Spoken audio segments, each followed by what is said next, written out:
एक ऐसा सम्राट जिसने भारत पर हुकूमत करने का नहीं बल्कि भारत को विश्व का सबसे बड़ा ज्ञान का केंद्र बनाने का सपना देखा।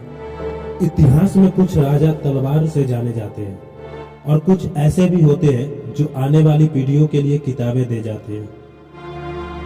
आज से लगभग 1500 साल पहले जब दुनिया में ज्यादातर हिस्सों में शिक्षा कुछ गिने चुने लोगों तक सीमित थी, तब भारत की धरती पर एक राजा बैठा था जो एक सपना देख रहा था। एक ऐसा स्थान जहां पूरी दुनिया से छात्र आए, जहां ज्ञान ही सबसे बड़ा धर्म हो। उस राजा का नाम था सम्राट कुमारगुप्त प्रथम। यह काल गुप्त वंश का था, जिसे भारत का स्वर्ण युग भी कहा जाता था। चारों ओर शांति थी, व्यापार फल फूल रहा था, कला और विज्ञान नई ऊंचाइयां छू रहे थे। इसी युग में कुमारगुप्त ने अपने पिता चंद्रगुप्त द्वितीय से एक समृद्ध साम्राज्य पाया।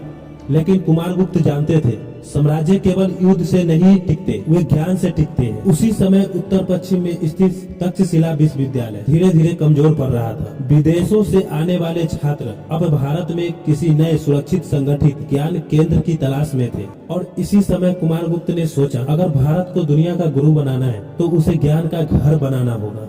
और यही बिहार की शांत भूमि पर लगभग 450 ईसा पूर्व में जन्म हुआ एक ऐसा विश्वविद्यालय का जिसका नाम था नालंदा विश्वविद्यालय। यह कोई साधारण गुरुकुल नहीं था, यहाँ था सैकड़ों कक्षाओं वाला महाविहार, दूर दूर तक फैला परिसर और एक ऐसा स्थान जहाँ राजा नहीं ज्ञान सर्वोच्च था। राज्य ने नालंदा को भूमि दी, गाँव की आय दी और संरक्षण भी दिया। सदियों बाद चीनी यात्री हेनसोंग यहाँ पहुँचते हैं और यहाँ ज्ञान की शिक्षा लेने के बाद जब वह चीन पहुँचते हैं तो लिखते हैं, नालंदा में प्रवेश बहुत कठिन था, केवल वही अंदर जा सकता था जो वास्तव में सीखने योग्य था। लेकिन नालंदा केवल इमारतों से महान नहीं बना, वह महान बना वहाँ गुजरती बहसों से, रातों तक जलते दीपों से और उन पुस्तकों से जो ज्ञान से भरी थी। दोस्तों, कल्पना कीजिए अगर आप आज से 1500 साल पहले एक शांत सुबह में नालंदा विश्वविद्यालय के प्रांगण में खड़े होते हैं। सच है क्या? तो सबसे पहले आपके कानों में जो आवाज आती है वे साधारण आवाजें नहीं होती। कहीं से वैदिक मंत्र उच्चारण सुनाई देता है, ओम भद्रम कर, तो कहीं से छात्रों के बीच गहरा तर्क वितर्क। The dawn illuminates our path to truth. कहीं गुरु अपने शिष्य को धर्म, दर्शन और विज्ञान की गुण बताते समझाते रहे होते हैं। पूरा वातावरण ऐसा लगता है मानो ज्ञान स्वयं सांस ले रहा हो। नालंदा केवल पढ़ने की जगह नहीं थी, यहाँ अपने आप में एक पूरा जीवित नगर था। यहाँ हजारों छात्र रहते थे, साथ में भोजन करते, दिन रात अध्ययन करते और विद्वानों से प्रश्न पूछते थे। सब कुछ निःशुल्क था, भोजन, आवास, शिक्षा। लेकिन बदले में एक ही चीज मांगी जाती थी, कठोर अनुशासन। छात्रों को समय का पालन करना पड़ता था, नियमों का सम्मान करना पड़ता था और अध्ययन के प्रति पूर्ण समर्पण रखना पड़ता था। यहाँ आलस्य के लिए कोई स्थान नहीं था। लेकिन नालंदा में प्रवेश पाना आसान काम नहीं था। नालंदा में प्रवेश करना इतना आसान नहीं था जितना आप सोच रहे हो। इसके मुख्य द्वार पर कोई साधारण पहरेदार नहीं बैठता था, बल्कि महान विद्वान आचार्य बैठते। आने वाले हर छात्र से कठिन प्रश्न पूछते। केवल वही छात्र अंदर प्रवेश कर पाते थे जो इन प्रश्नों का सही उत्तर दे पाते थे। दोस्तों, कहा तो ऐसा भी जाता है कि दूर दूर से आए हुए कई विद्यार्थी यही और इसी द्वार पर असफल होकर लौट जाते थे, जिससे पता चलता है कि नालंदा और ज्ञान का सागर था और यहाँ कितना उच्च स्तरीय पर शिक्षा प्राप्त की जा सकती थी। नालंदा में प्रवेश ज्ञान की सच्ची कसौटी थी। बहुत लोग सोचते हैं कि नालंदा केवल बौद्ध धर्म का केंद्र था, लेकिन यह पूरी सच्चाई नहीं है। नालंदा में पढ़ाए जाते थे कई सारे सब्जेक्ट, जैसे में वैदिक और उपनिषद, संस्कृत व्याकरण, गणित और खगोल शास्त्र, आयुर्वेद और चिकित्सा, न्याय शास्त्र, तर्क वितर्क और प्रशासन, राजनीति, दर्शन के अनेक शाखाएं थी।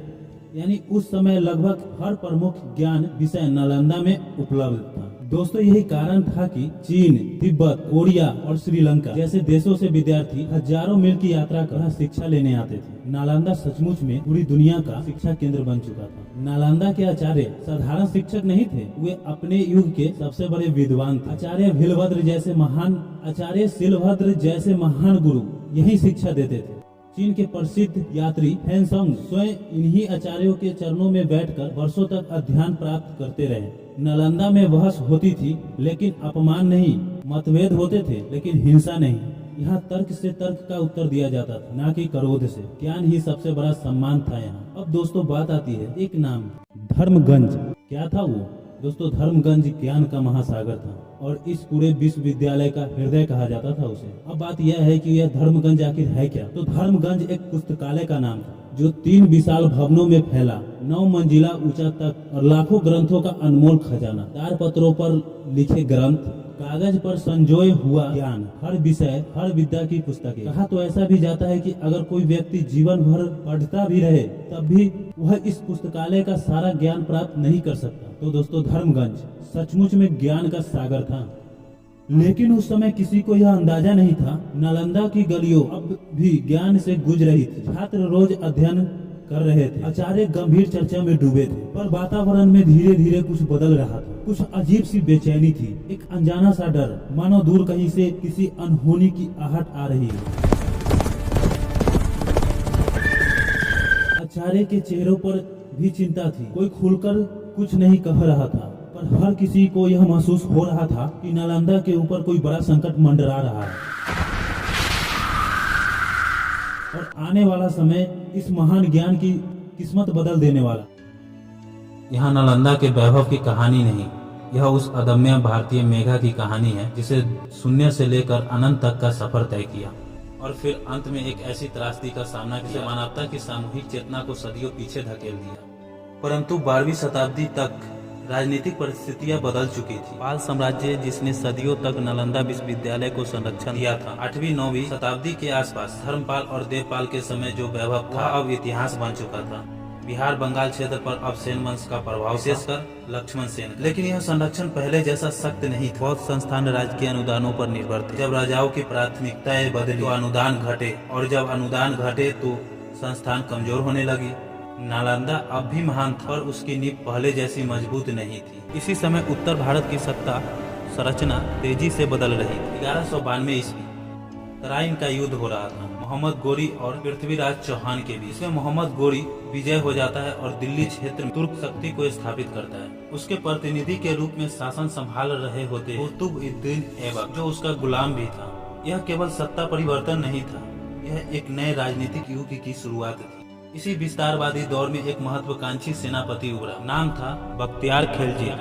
वह कोई सम्राट नहीं था, वह तेज घुड़सवार टुकड़ियों का सेना नायक। उसकी रणनीति थी अचानक हमला, तीव्र प्रहार और शीघ्र विजय। 1193 से 1200 ईस्वी के बीच बख्तियार ने बिहार की ओर अभियान चलाया। समकालीन फारसी ग्रंथ तबकात ए नासरी में वर्णित है, उसने बिहार के एक बड़े बौद्ध बिहार पर अचानक आक्रमण किया जहां अनेक विद्वान रहते थे। अधिकांश इतिहासकार इस उल्लेख को नालंदा और विक्रमशिला जैसे महाविहारों से जोड़ते हैं। यह हमला केवल धार्मिक आवेश नहीं था, यह उस समय की सैन्य राजनीति का हिस्सा था। राजनीतिक और सांस्कृतिक प्रभाव के केंद्रों को निष्क्रिय करना विजय को अस्थायी बनाने का तरीका माना जाता था। यह प्रश्न स्वाभाविक है, इतना बड़ा ज्ञान का क्यों, तो फिर असुरक्षित क्यों, सुरक्षा कहाँ? लेकिन आपको उत्तर दुखद ही मिलेगा।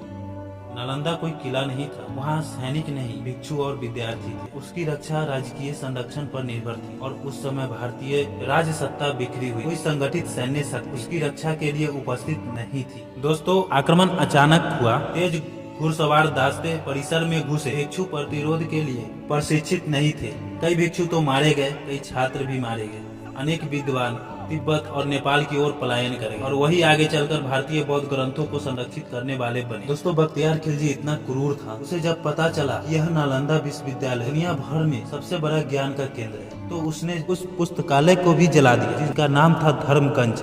वह विशाल पुस्तकालय जिसे दुनिया में आज तक कहीं नहीं देखा गया, जिसमें इतने पुस्तक थी कि पूरी जिंदगी बीत जाएगी लेकिन आप पढ़ नहीं पाते। और उस धर्मगंज में बख्तियार खिलजी ने आग लगा दी। भागो, लाइब्रेरी चल रही है। कई महीनों हफ्तों तक वह जलता रहा। तिब्बती परंपराओं में यह वर्णन है कि पांडुलिपियों की संख्या इतनी अधिक थी कि आग लंबे समय तक धधकती रही।